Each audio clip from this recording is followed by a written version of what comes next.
Hello, guys and gals, and welcome.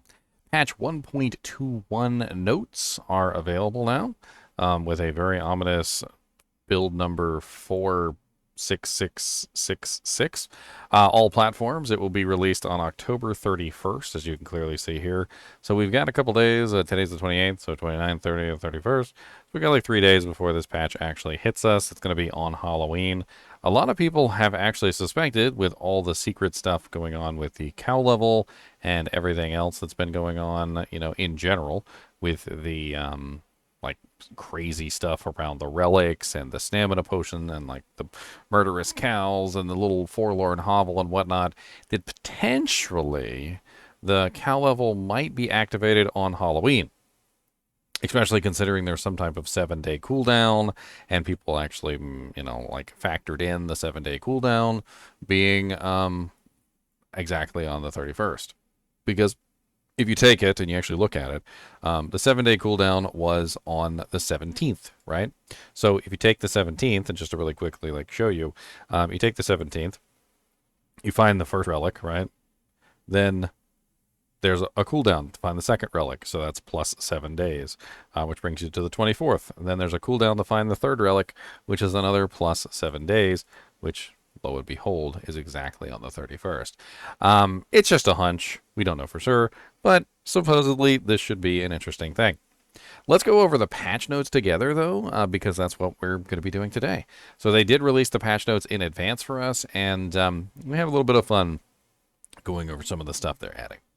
Number one, Paragon boards. Added a refund all Paragon board option, which was sorely needed for a long time. I had a couple times I had to freaking refund my entire board button by button, which was very painful. Developers note, players communicated that reworking all or most of their Paragon points was a common occurrence. We've added this button to make it easier to do big respecs, along with the increase to gold income from Whispers in the Season of Blood. Training Dummy. Players can now test their mettle against a new inanimate and unkillable foe. The Training Dummy. The dummy is located in an underground room. The entrance can be found in Kjovashad. The training room contains a stash and the training dummy. Players can choose between attacking one training dummy or a small group of them and dictate whether each training dummy is of normal, elite, or boss monster difficulty. This is actually going to be really cool to be able to test out your DPS and things like that, or test out your builds. A lot of the times when you're in combat, or you have monsters that die relatively quickly, or you have a lot of build-up on your abilities, or maybe you're scaling up attack speed, or any other number of things, you know, a lot of the times it's pretty difficult to get a good bead on how much damage you're actually doing. And this can be helpful in that regard. Season of Blood. Blood wells now draw more piles of potent blood, so slightly increasing the total average amount dropped. Previous 1 pile, 45 to 60 potent blood. New piles, 8 piles, 5 to 9 each. Honestly, didn't really have any trouble with potent blood. In fact, I'd usually cap out all my skills relatively quickly, so whatever. Added additional information to Vampiric Power Tooltips to clarify what their next rank will increase. That's nice. Added additional information to Vampiric Power's upgrade screen that communicate the amount of packs required and the power's activation cost. Miscellaneous. The search area has been reduced for all Whispers that require the player to find and kill a specific monster. Bug fixes. Fixed an issue where the screenwriter wouldn't fully read the Hunter's Acclaim title. Dungeons and events fixed an issue where progress in the halls of the damn dungeon could be reset from leaving the area during the travel to Sepulchrum objective. Fixed an issue where the Whispering Pines dungeon where doors could randomly appear in areas they shouldn't. What lies behind door number 3? Hell. Fixed an issue where the Waves of Darkness event sometimes didn't reward grim favors. Gameplay. Fixed an issue where shrine buffs would not apply when activated while mounted. I had that happen to me a couple times. Fixed an issue where Varshan could stop attacking if his path to the center of the arena was obstructed. Fixed an issue where Temerity would only apply its overheal barrier at full health instead of including excess healing when a source of healing would take the player beyond full life. Fixed an issue where monsters spawned by hell portals in Nightmare Dungeon did properly scare their life to the number of party members. Fixed an issue where Adria or Arida could become indefinitely idle if staggered within a particular window. Fix an issue where the sorcerer's Ice Shard skill could miss short targets when cast from an area of higher elevation. Fix an issue where the player could avoid area effect damage while fighting the beast in the ice by standing in a particular area of the arena. Fix an issue where the aspect of Artful Initiative would not proc the damage reduction from the explosive Paragon glyph. Fix an issue where the aspect of Artful Initiative was not properly scaling with item power. Fixed an issue where players were unable to revive their party members while under the effects of chill. Quests fix an issue where progression could be blocked during the Blind Eye quest if destructible terrain was broken from a distance during a Find a Way Out step. Fix an issue where the scorpions would not spawn during the final Straw quest if the quest was abandoned and restarted. Fix an issue where some NPCs in Durandi would appear if HellTide was active in the area, blocking the ability to turn in certain quests that had associated NPCs in the town. Fixed an issue where Thea could keep respawning without dropping the item for the Sight to the Madness quest, which could block progression. Fixed an issue where Druid players could have progression blocked on their class quest if they attempted to investigate Feign step while other players were killing monsters in the same area. Season of Blood. Fixed an issue where blood lore receptacles could be deactivated without getting rewards in local co-op play. Fixed an issue where the Sanguine Pillar and the Sanguine Battery event didn't have its life scaled properly in Nightmare Dungeons, making it very easy for enemies to destroy. Fixed an issue where Vampiric Curse could be applied to non-hostile objects. Fixed an issue where the Seeker Caches could drop more than once when a player swapped between different parties. Fixed an issue where the Blood Seal menu couldn't be navigated properly with a D-pad controller while inspecting equipped blood seals. Fixed an issue where evade and non-damaging skills could trigger hemomancy. Fixed an issue where swapping between keyboard and controller while upgrading vampiric powers could consume potent blood without applying the upgrade. Fixed an issue where removing a pact while in vampiric powers tab would cause equipment tooltips to malfunction. Fixed an issue where the tooltip implied that durability would be restored to a damaged item after removing a pact from it. Fix an issue where the player could get stuck behind the Seeker's cache in Hawazar during the Blood Harvest event. I had that happen to me. Fix an issue where the Glacial Fissure attack from the Beast in the Ice could deal damage through walls and outside the boss arena. And we actually had that happen. Fixed an issue where the Summons of Deathless quest could have its progression blocked if not all players in the party were alive when starting the Speak to Eris step. Fixed an issue where the Magistrate Notice could be inaccessible during the Blood Money quest if another player in the party didn't have the quest active.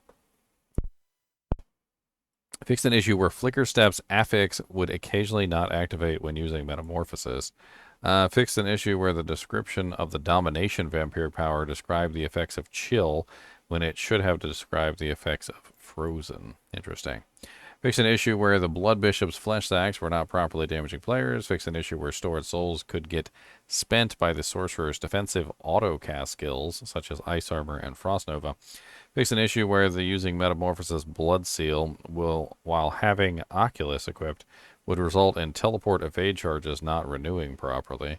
Fixed an issue where exiting the Blood Seal upgrade screen too quickly could result in being unable to upgrade the Blood Seal again until you restarted the game.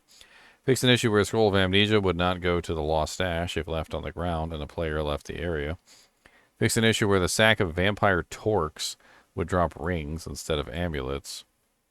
User interface and user experience. Fixed an issue where several towns were missing a stash icon in their waypoint tooltip map. Fixed an issue where achievement progress percentage was not consistent in all places it displayed. Fixed an issue where inventory sorting didn't function properly while interacting with vendors and crafters. I noticed that myself. Fixed an issue where killing a monster with Metamorphosis didn't reward a soul stack. Fixed an issue where the new item indicator would persist on the quest tab after the item was used or turned in. Fixed an issue where for damage reduction on armor could be inaccurate at higher armor levels. Fixed an issue where social wheel actions, emote trade, etc. would not work properly while in the immunity bubble at the end of a Nightmare Dungeon. Fixed an issue where social wheel customization tab wouldn't function properly when multiple players and local co-op attempted to use it simultaneously. Fixed an issue where tooltips for the aspect of untimely death and the berserking displayed their bonuses as additive instead of multiplicative. Interesting. Fixed an issue where the completion pop-up for the missing pieces quest displayed an incorrect image. Fixed an issue with the Codex of Power where the seasonal realm filter could be active in Eternal Realm games. Fixed an issue where the tooltip for Aspect of Raw Might didn't display its multiplicative damage indicator.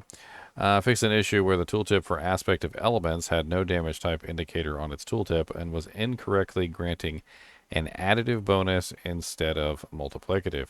So I guess we were all right at laughing at Aspects of Element because it was doing an additive bonus. It was supposed to be a multiplicative bonus.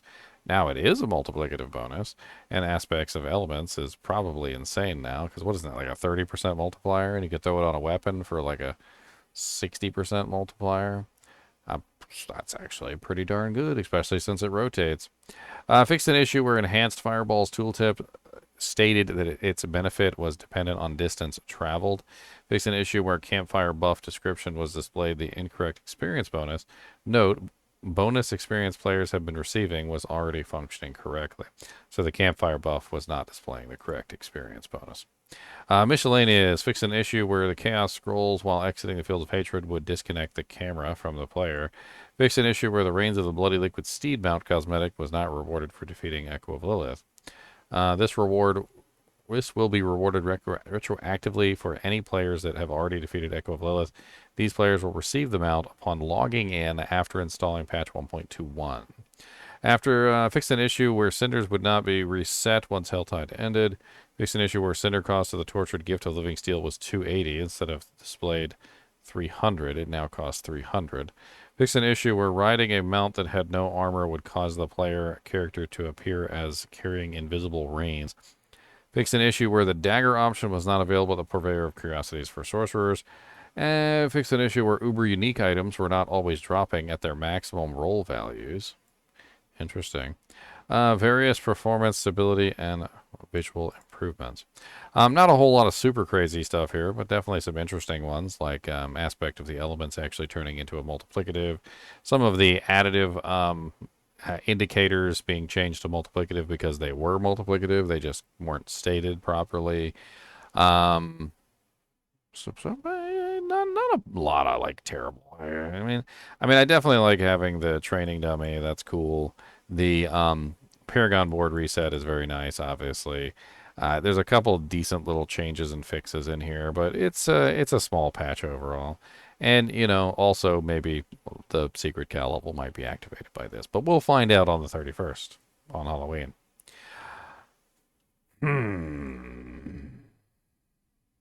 I wonder when the patch is going to launch on the 31st. Hopefully it's earlier on in the day, because we're going to be trick-or-treating later on in the day. Alright guys and gals, as always, I do appreciate you joining me for these little things, even if I'm just reading the patch notes and going over them. As always, thanks for watching, and keep watching.